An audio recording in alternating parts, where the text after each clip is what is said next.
SEC Media Days is right around the corner. But what do you want to hear from Auburn football's head man when he takes the podium?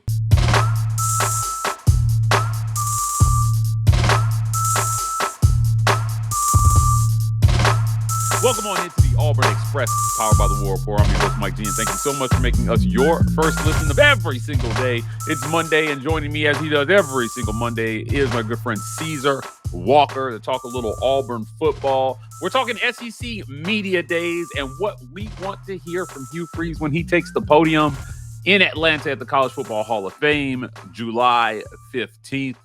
Caesar, let's jump right in here. Hugh Freeze is in his third year. And year one, it was talent gap. Year two, it was talent gap. Give me time. Give me more recruiting classes. Year three, the tone seems to have shifted from Hugh Freeze's corner. He is no longer talking about the talent gap. And he seems more confident in the team that he has. Now, he's said openly to me in our one-on-one that this is not a finished product just yet. Auburn football is one elite class away from matching the likes of Georgia and Texas. But, before we get into what we want to hear from him, talk to me about how you feel about year three of the Hugh Freeze era. Like, is this thing close to something special, or is it a daydream thinking that Auburn's close to giving Georgia and Alabama a run for their money? Well, I think we need to be seeing Auburn moving in that direction at the very least, Mike. And I think in year three, Hugh Freeze needs to project confidence that he has the roster. His roster is beginning to come into shape. The type of roster that he's trying to build that will contend with the Alabamas, the Georgias, the Texas of the SEC. Obviously, that's the destination and the goal, but it's a journey, Mike. And it's been a 3-year journey up to this point.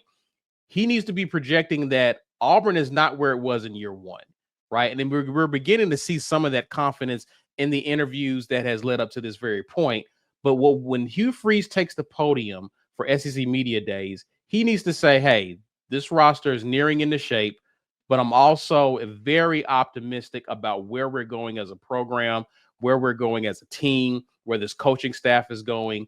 And I think the Auburn fans should be buckle up for a fun ride this year. We buckled up for some interesting rides in the past few seasons, but Auburn fans should expect improvement and Auburn heading in the right direction. I have to imagine that a lot of the questions he's going to get at media days are going to center around his quarterback and the offense in year three. Now, we've covered this a ton.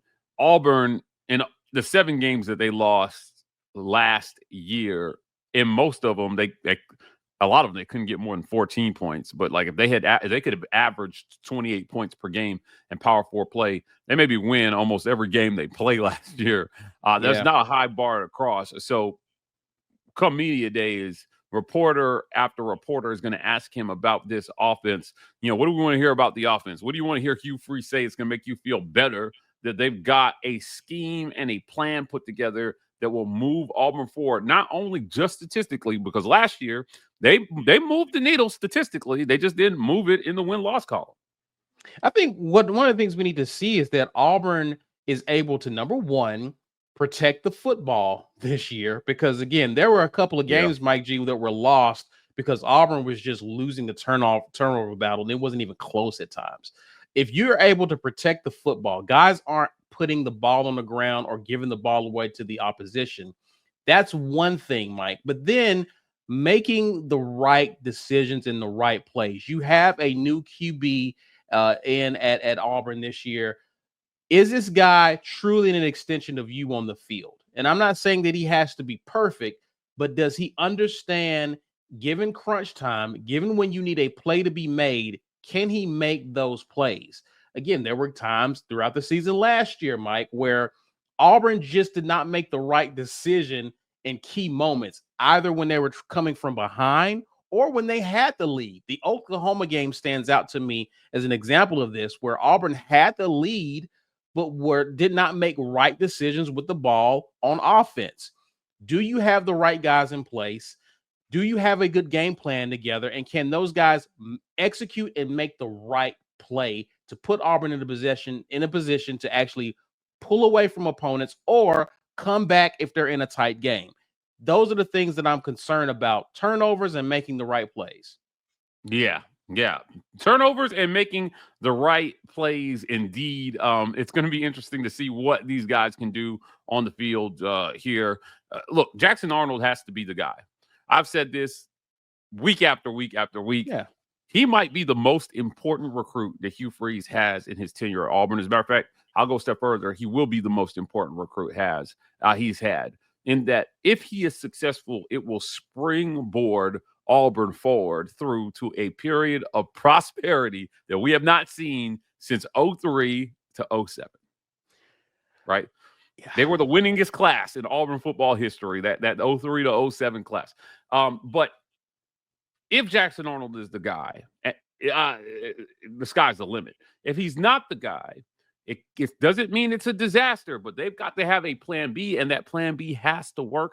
Either way, it's going to start and possibly end with Jackson Arnold. Jackson Arnold needs to be Hugh Freeze's most important recruit, regardless of what we think about it, because, again, you already got your mulligan out of the way, right? You've already missed, Peyton Thorne got a lot of blame for what went wrong with Auburn's offense over the past 2 seasons. But let's be clear, Hugh Freeze needs to hit a home run in Jackson Arnold this upcoming season and beyond, right? Because there's so much riding on this team in year 3, because, again, there's really no excuse, Mike G, for the embarrassment of riches and weapons on the offense now. You have a wide receiver room pick your poison, Mike. You have talented running backs. The offensive line supposedly is better.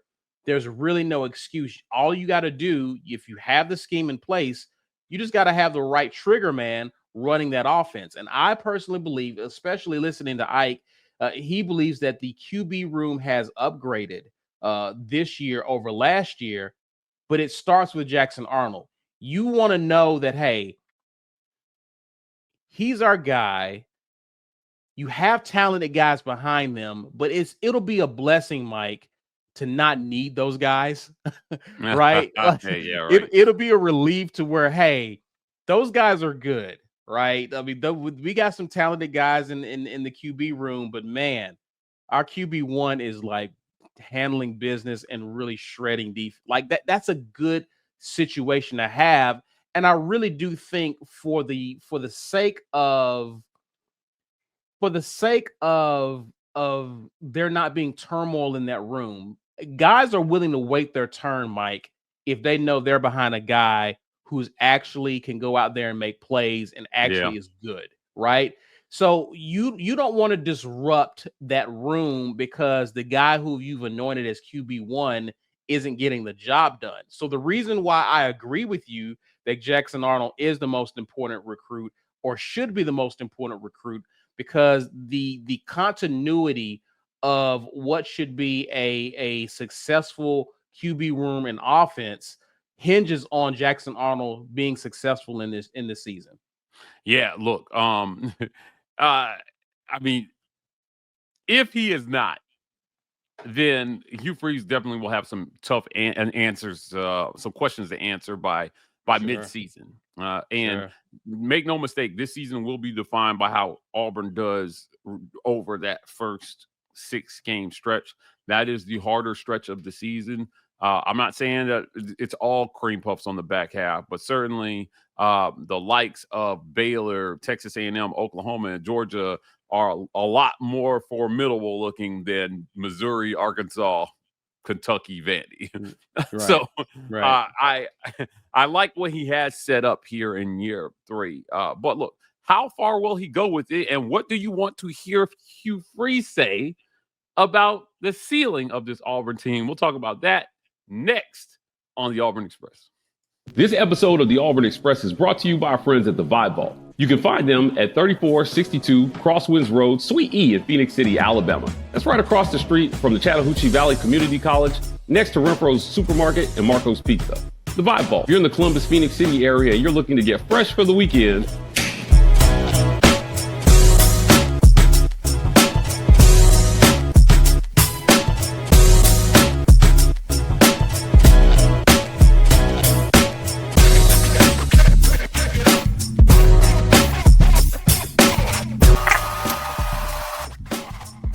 Get fresh for the weekend with the Vibe Vault.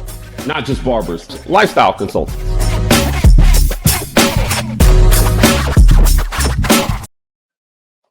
This episode of the Auburn Express is brought to you by our friends at the Rogue Shop. Visit rogueshop.com. Use code REPORT to get 15% off your Rogue Shop order. Pain, sleep, stress, anxiety, whatever ails you in life, the Rogue Shop has something that has you covered. Our guy Richard is a longtime sponsor of the show. We appreciate him for helping us bring you this segment. And our friends at Golden's Cast Iron. Visit goldenscastiron.com/WR. Use code Get Your Weight Up for 15% off your weights and code TWR for $65 off fire pits and Kamado grills. The summer is here. You want to be outside grilling and chilling or just getting in shape. Work out, grill out, chill out with Golden's Cast Iron. Let's jump back in here. What do we want to hear from Hugh Freeze in terms of the ceiling? Now, there was a question posed to Auburn's head football coach recently, and the whole of the internet freaked out because he said, certainly we should be bowl eligible. But he by no means meant that would be an acceptable ceiling for Auburn. I think he meant that should be maybe a tolerable floor. Not an acceptable floor, a tolerable one. But I think that now is the time, if you're Hugh Freeze, where you say you can't put your foot in your mouth and you cannot make grandiose claims about winning 10 games or making the college football playoff. But you do need to project confidence that this is going to be the best version of Auburn football that Auburn fans have seen yet, and that it's going to produce more wins than it did the previous 2 years. And I don't think that that's a hot take, and I don't think that gets him in trouble because everybody knows that those things have to be true. Mike, I think there's a way for Hugh Freeze to project confidence without actually having to chain himself to a specific quantifiable outcome, because that's what Auburn fans want to hear. They want to hear a quantifiable outcome or goal for him to aim for. And there's just a lot that happens in the course of a season to determine whether or not you get close to it or if you hit that goal, right?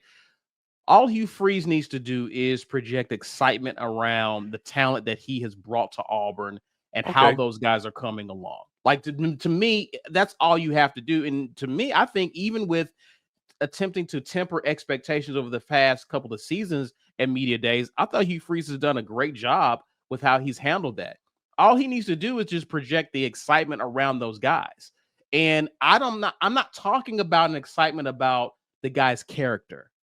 Character is important, Mike, right? I don't need to hear about how great of a locker room guy this person is. Okay. You need locker room guys. I don't need to hear about how great of a leader he is off the field. Okay. You need leadership off the field, right? I'm not downplaying that, but I want to hear him talk about how talented these kids are on the field, what they're able to do, what Jackson Arnold is able to do with his arm, what he's able to do when it comes to getting the ball, making the right decisions and getting the ball to his receivers. Talk about your receivers. Talk about the offensive line. Talk about some of the things that you are looking forward to seeing that probably wasn't there last year, things that didn't quite come together last year. You're excited to see some of those things come together this year. You can do that, Mike G, without saying 8-4. Yeah, true. 10-2, right? Talk about what didn't go right or go well last year and what you're excited to see actually come to pass this year. I think if Hugh Freeze addresses it from that standpoint, I think he's able to generate a buzz and an excitement among Auburn fans and anticipation among Auburn fans without having to handcuff or anchor himself to some type of quantifiable outcome. I think that the message can sound like, look, we expect to compete in every single game we play in next year. Yeah. And here is a quantifiable truth. I think they've done that already, though, Mike. Yeah, right. Well, no team last year ran Auburn off the field. Yeah. Nobody ran Auburn off the field last year. So hang in with me. We're close. The results say it. I understand that until it shows up in the W column, nobody's going to believe me. But we've recruited at a high level. I told you I needed talent, and I went out and I got the talent. I delivered on that promise. Yes. Now, over the next few years, I'm going to start to stack W's in the W column for this football team, for the university, and for the fans who showed up last year to our 5th win and celebrate it like it was the Super Bowl when we won it. I think that that's an acceptable message that projects confidence, that doesn't throw your players under the bus. Now, I cannot disagree on this one, but I did not like the messaging coming from this coach in year one. Because when I look at Kirby and I look at Saban and I think about the years that they took over their teams, you didn't hear them say shit about the talent that they inherited. Yeah. They didn't say anything about that. They just coached their teams. And then when they lost games they weren't supposed to lose, they said, we should have done that. We're supposed to be better than that. We're Alabama. We're Georgia. Yeah. So, now that you have the talent, you can no longer use that but I didn't think that was an acceptable message to begin with. So hopefully we're past that. And the message is we're going to be good.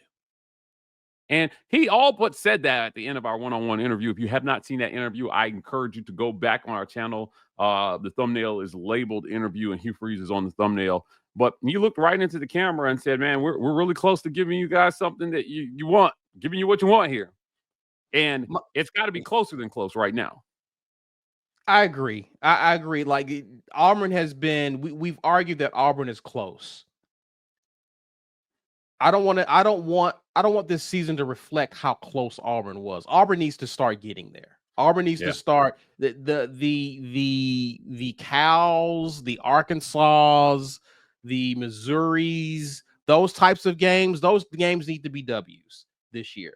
And really, to me, Mike, is what this puts pressure on in year 3 is how well can Hugh Freeze and the coaching staff not only put together a solid game plan and come into these games prepared, but how well do they adjust in game and how well do they call the game? I'm not saying they have to be perfect, Mike, but we can point to a few different situations over the past 2 seasons where there were questionable decisions that we wanted answers from in post game from Hugh Freeze, right? There were some decisions made that this coaching staff left us scratching our heads. So if you have upgraded the talent, if you believe that you're close, then we're keeping a close. And that's another reason why he needs to project a lot of confidence in year 3, is because we need to know that now that you have the roster that you feel more comfortable with, we should see you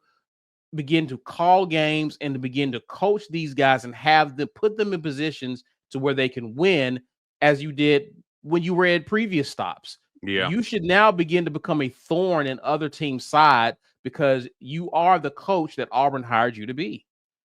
Yeah. Look, you're the guy who beat Nick Saban twice. All I'm saying is become the guy that beat Kirby Smart twice. Because God knows Auburn has not beaten Georgia in so long. I mean, it's laughably embarrassing that it's been so long. But he's got to start to catch up to his rivals. He's done it on the recruiting trail. Can he do it on the field? Time will tell. But when SEC Media Days gets here, there'll be no shortage of questions about how he plans to do that. Guys, that's it for another great edition of the Auburn Express, powered by the War Report. Do us a favor, if you're in the comments after this video, smash that super thanks button. Help support the work that we're doing. As I mentioned, we will be at Media Days. And if you want more content like this, please hit like and subscribe. We are the War Report on every social media platform. TW Report on TikTok. We're signing off, and as always, Warriors.